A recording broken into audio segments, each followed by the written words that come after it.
AI fears and anxiety are growing across the workforce. According to the latest CNBC Generation Lab survey, 45% of young adults say AI will hurt their career in some form.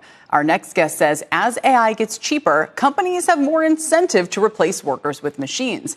His solution is to tax AI, not workers. This sounds great. Joining us is Andrew Yang. He's the CEO of Noble Mobile. He's kind of like the Ryan Reynolds, really, of the tech world and founder of the Forward part. You know, it's a reference to Mint Mobile. Anyway, Andrew. He's the Deadpool of AI. I don't even know the movies. Andrew, it's great to have you here. Welcome.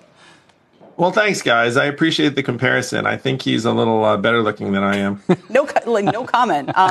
Where we should begin, and we have so much to cover, but we'd love to hear how this would work. The idea of taxing AI, not workers. What does that mean?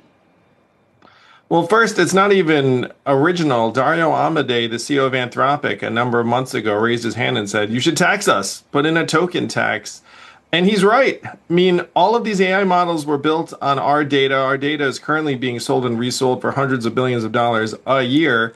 And Americans don't like it. They're getting ticked off. So the way to make it so Americans actually might be excited about AI's arrival is to take Dario up on his word, tax AI, and also make it so that companies like mine have a real calculation to make. Because right now, if I hire a worker, I'm going to pay a lot in payroll taxes and healthcare and the rest of it. Whereas if I use AI, I don't pay any of those things. No, they should pay FICA. The token tax on FICA, and then we don't have to. There are people, Andrew, in the corporate world who are screaming right now because I've talked to them and they are deploying AI to save money. And they're going, whoa. If you start to change the incentive structure, then I have to throw those plans out the window. And so I think that actually illustrates the power of what you're saying, as is a long held maxim. If you want less of something, tax it. What do you think would happen if this were actually implemented? Well, you'd start to rationalize the cost. I mean, reality right now is we're subsidizing AI development. And I want people to think about what that means. We're subsidizing a technology that's going to replace millions of American workers. I was speaking in Michigan. I said, okay, guys, here's the math. We're going to spend $3 trillion on AI, and it's not going to affect anyone's jobs. I mean, that's ludicrous. There are 2.9 million Americans who work in call centers and customer service centers right now. And Verizon just released a study saying that the bots are outperforming human beings in those call centers. So you can see very clearly what's going to happen. We're subsidizing the entire transformation of the workforce that's going to leave many Americans on the outside looking in. And Andrew, what would you do with the money? So there was a great op-ed by Greg Jensen and Nir Bardia of Bridgewater where they say they estimate 18% of the workforce will be displaced over the next 5 years. They also recommend a tax on tokens. So what would you do with the money?